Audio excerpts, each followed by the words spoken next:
Hi ಎಲ್ಲರಿಗೂ ನಮಸ್ತೆ. ನಾನು ನಿಮ್ಮ ಆಶಾ ಚಂದ್ರಭಟ್. ಆಶಾ ಸ್ನಾನ ಪಾಕಕ್ಕೆ ನಿಮಗೆಲ್ಲರಿಗೂ ಸ್ವಾಗತ. ಇವತ್ತು ನಾವು ಹಲಸಿನಕಾಯಿಯನ್ನು ಉಪಯೋಗಿಸಿಕೊಂಡು ಹಲಸಿನಕಾಯಿ ಒಂದು ರೊಟ್ಟಿಯನ್ನು ಹೇಗೆ ಮಾಡೋದು ಅಂತ ಹೇಳೋದನ್ನು ಹೇಳಿಕೊಡ್ತಾ ಇದ್ದೇವೆ. ನೀವು ಉಳಿದೆಲ್ಲ ರೊಟ್ಟಿಗಳನ್ನು ಮಾಡಿರ್ತೀರಿ, ಈ ಥರ ರೊಟ್ಟಿ ಒಮ್ಮೆ ಮಾಡಿದ್ದೀರಾ ನೋಡಿ. ಮಾಡಲಿಲ್ಲ ಅಂತಂದ್ರೆ ಒಮ್ಮೆ ಖಂಡಿತ ಟ್ರೈ ಮಾಡಿ. ಮೊದಲಿಗೆ ಹಲಸಿನಕಾಯಿಯನ್ನು ಕಟ್ ಮಾಡಿಕೊಂಡು ಅದರ ಗೂಂಜು ರಚ್ಚೆ ಎಲ್ಲ ತೆಗೆದು, ಅಂದರೆ ಕಸ ಎಲ್ಲ ಇರ್ತಲ್ಲ ಅದನ್ನೆಲ್ಲ ತೆಗೆದು ಅದನ್ನು ರುಬ್ಲಿಕ್ಕೆ ಎಷ್ಟು ನೀರು ಬೇಕು ಅಷ್ಟೇ ನೀರು ಹಾಕ್ಕೊಂಡು ನುಣ್ಣಗೆ ರುಬ್ಬಿಕೊಳ್ಬೇಕು. ಕೆಲವು ಸರ್ತಿ ನೀರು ಬೇಕಾಗೋದಿಲ್ಲ. ಈಗ ಮಳೆಗಾಲ ಆದ ಕಾರಣ ಮಳೆ ನೀರು ಎಳೆದುಕೊಂಡು ಅದು ಸೊಳ್ಳೆಯಲ್ಲೇ ನೀರು ಇರ್ತದೆ. ಹಾಗಾಗಿ ಇದಕ್ಕೀಗ ರುಚಿಗೆ ಬೇಕಾದಷ್ಟು ಉಪ್ಪು, ಒಂದು ಈರುಳ್ಳಿಯನ್ನು ಸಣ್ಣದಾಗಿ ಹೆಚ್ಚಿ ಹಾಕ್ಕೊಂಡಿದ್ದೇನೆ, ಒಂದು ಕ್ಯಾರೆಟನ್ನು ತುರಿದು ಹಾಕಿಕೊಳ್ತಾ ಇದ್ದೇನೆ, ಹಾಗೆಯೇ ಒಂದು ಸ್ವಲ್ಪ ಕೊತ್ತಂಬರಿ ಸೊಪ್ಪನ್ನು ಹಾಕಿಕೊಳ್ತಾ ಇದ್ದೇನೆ. ನಿಮಗೆ ಬೇರೆ ಯಾವುದೋ ತರಕಾರಿ ಬೇಕು ಅಂತಾದರೆ ಅದಕ್ಕೆ ಹಾಕ್ಕೊಳ್ಬೋದು. ನಾನು ಇಷ್ಟೇ ಸಾಕು ಅಂತೇಳಿ ಇಷ್ಟನ್ನೇ ಉಪಯೋಗಿಸ್ಕೊಳ್ತಾ ಇದ್ದೇನೆ. ಇದನ್ನು ಈಗ ಚೆನ್ನಾಗಿ ಮಿಕ್ಸ್ ಮಾಡಿಕೊಳ್ಳುವ. ಫಸ್ಟಿಗೆ ಇದನ್ನು ಹೀಗೆ ಕೂಡ ಮಾಡಿಕೊಳ್ಬೋದು, ಆದರೆ ನಿಮಗೆ ಉಪ್ಪು ಸೊಳ್ಳೆ ರೊಟ್ಟಿ ಎದ್ದಾಗಿ ಇದು ಎದ್ದು ಬರೋದಿಲ್ಲ. ಹಾಗಾಗಿ ಇದನ್ನು ಒಂಚೂರು ಗಟ್ಟಿ ಮಾಡಿಕೊಳ್ಬೇಕಾಗ್ತದೆ.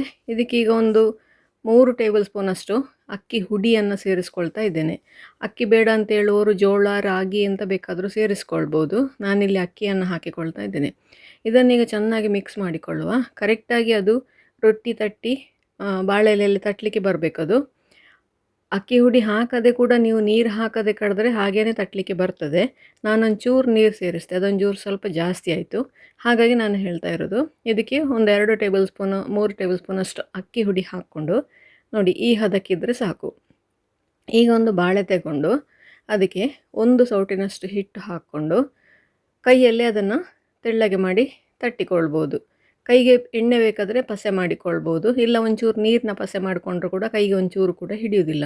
ಎಷ್ಟು ತೆಳ್ಳಗೆ ಆಗ್ತದೆ ಅಷ್ಟು ತೆಳ್ಳಗೆ ಅದನ್ನು ಹಚ್ಚಿಕೊಂಡು ಬಾಳೆ ಎಲೆಯಲ್ಲಿ ರೊಟ್ಟಿ ತಟ್ಟುವಷ್ಟೊತ್ತಿಗೆ ಕಾವಲಿಗೆಯನ್ನು ಬಿಸಿ ಆಗಲಿಕ್ಕೆ ಇಟ್ಟರೆ ರೊಟ್ಟಿ ತಟ್ಟಿದ ಕೂಡಲೇ ಬಿಸಿ ಕಾವಲಿಗೆ ಮೇಲೆ ಅದನ್ನು ಹಾಕ್ಕೊಳ್ಬೋದು.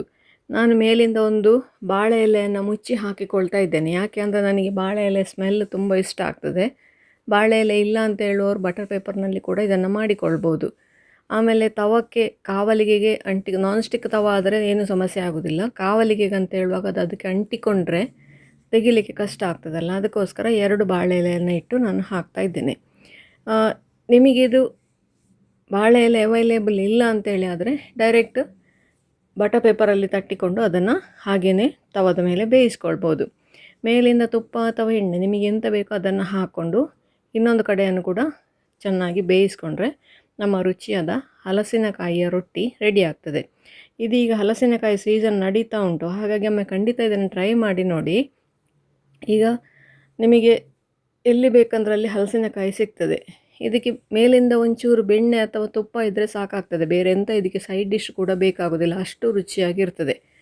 ಒಂದು ಸತಿ ಇದನ್ನು ಖಂಡಿತ ಟ್ರೈ ಮಾಡಿ ನೋಡಿ. ಹೇಗಾಯಿತು ಅಂತೇಳಿ ನಮಗೆ ಕಮೆಂಟ್ ಮೂಲಕ ಖಂಡಿತ ತಿಳಿಸಿ. ಲೈಕ್ ಕೊಟ್ಟು ಶೇರ್ ಮಾಡಿ. ನೀವಿನ್ನೂ ನಮ್ಮ ಚಾನಲನ್ನು ಸಬ್ಸ್ಕ್ರೈಬ್ ಮಾಡಿಕೊಳ್ಳಿಲ್ಲ ಅಂತ ಸಬ್ಸ್ಕ್ರೈಬ್ ಮಾಡಿಕೊಂಡು ಪಕ್ಕದಲ್ಲೇ ಇರುವ ಬೆಲ್ ಐಕಾನನ್ನು ಒತ್ತಿ ನಮ್ಮನ್ನು ಸಪೋರ್ಟ್ ಮಾಡಿ.